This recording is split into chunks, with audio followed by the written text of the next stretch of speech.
Shalom, I want to give all praises and honor and glory unto Yahweh, Ba'ashem Yahushai, Ba'ashem Rakakwadash. Double honors to the apostles of GMS, who rule well, who I've learned this truth from. And salutations unto the Yakim and the Kwathim no take heed. Sincerity and truth, coming back once again to the spirit and power of Yahweh, Ba'ashem Yahushai. I'm going to get into the book of 2nd Esdras 6. Reason being, it's a very... it's the time we're living in right now, for that matter. These are the times we're living in. And right now we're actually living in the time of a changing of worlds, okay? And people get messed up over that term world, right? Just like in John 3 and 16, where it says God so loved the world, right? But people get messed up because they don't understand these words, right? In the Greek, or in the Latin, or in the Hebrew. Okay, so this is 2nd Esdras 6:1, which says, "And he said unto me, in the beginning, when the earth was made, before the borders of the world stood, or ever the winds blew, before it thundered and lightened, or ever the foundations of paradise were laid, before the fair flowers were seen, or ever the movable powers were established," which is what? Which is these angels, right? That's these angels, because what does that mean, movable powers, man? Powers is Allahayim, which is God's, right? Like these, you have the left hand angels and the angels on the right hand, right? Before the innumerable multitude of angels were gathered together. See, so the Most High, that's why his name is Yahweh. He to be, or he exists, because he's the only power that really is, right?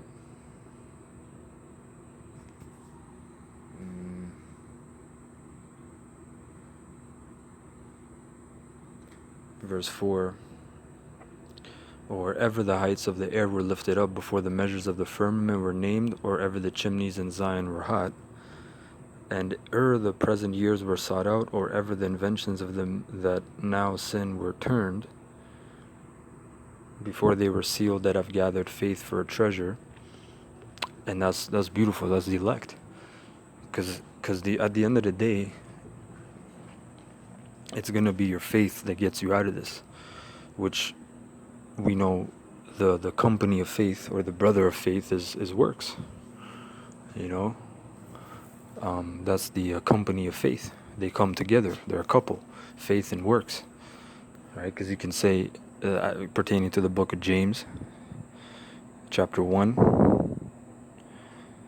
right, where it says, a man can say he has faith, but he does not works. Right? Because a man can say he has faith, but if he's not on the highways or prophesying or doing any of those things, then there's no works, man. And just also to back up the point I made about how you're going to be saved through faith, it tells that in the book of 2nd Esdras, in the I believe 15th chapter, they shall be saved through their faith whereby they have believed. Because you got to believe in this thing. You got to, like Apostle Gabar says, envision it. We're seers, right? So you got to envision it. Just like if you're in the trades, if you're in the trades, you're dealing with problems every day. You're dealing with problems every day. You come across a problem, you got to envision the solution. You're building something, you have to envision it first, and then you got to start, brick by brick. But that's beautiful, man. It says, before they were sealed that have gathered faith for a treasure. And Lord's will, we're gathering that faith for a treasure. What is that treasure? Salvation. And everything that comes in abundance of the kingdom. That's what we're hoping to have, man. To obtain. Is that treasure, man. That heavenly treasure. We're not putting our faith into carnal treasures or earthly treasures, right? Like Yahushua told us. All right, we're not laying up for ourselves earthly treasures, man. Wherein men can break through, come forth, and steal. right?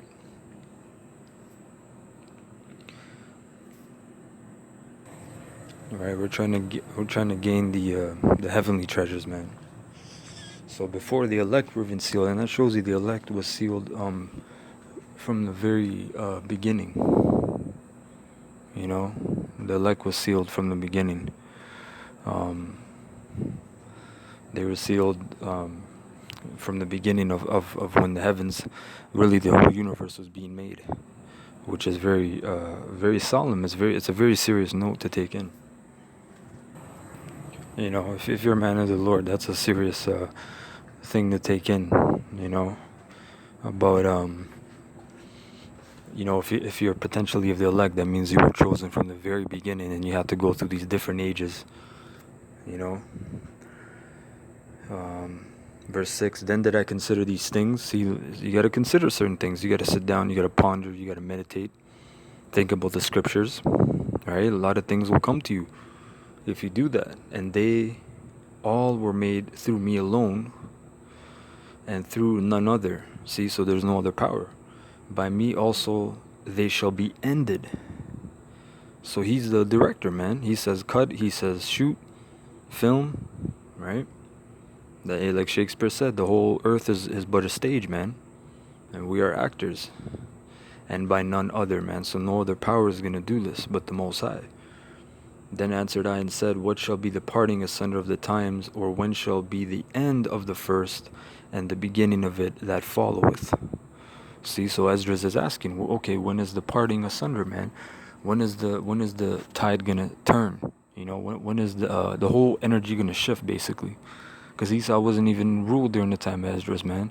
He was just about to enter rule through the Greeks. Verse 8, and he said unto me, from Abraham unto Isaac, when Jacob and Esau were born of him, Jacob's hand held first the heel of Esau. And we've been going into this for years through the apostles, through Yahweh Hashem Yahushai. You know, if someone has you in a heel, if someone grabs your heel, that's your foundation. That's your foot. You know, your whole body stands upon your heel. Your two heels. You gotta move in jiu-jitsu, which is, you know, really abhorred. I'll use that word by a lot of people because it's so simple but yet effective and deadly. And you'll tap, man. It's called the heel hook. Someone gets you in the heel hook. You know, they got a hold of your heel, man. You're done. You know, that's a move really from Sambo, from the Russians, from Sambo. It says, and so what does that represent? So you know,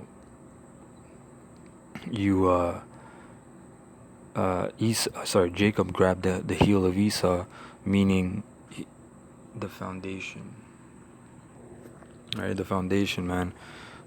You know, when Jacob gets Esau this time, when we switch, it's gonna be a permanent thing, because we're gonna take down the foundation, man. Verse 10: the hand of man is betwixt the heel and the hand. Other question Ezra asked thou not.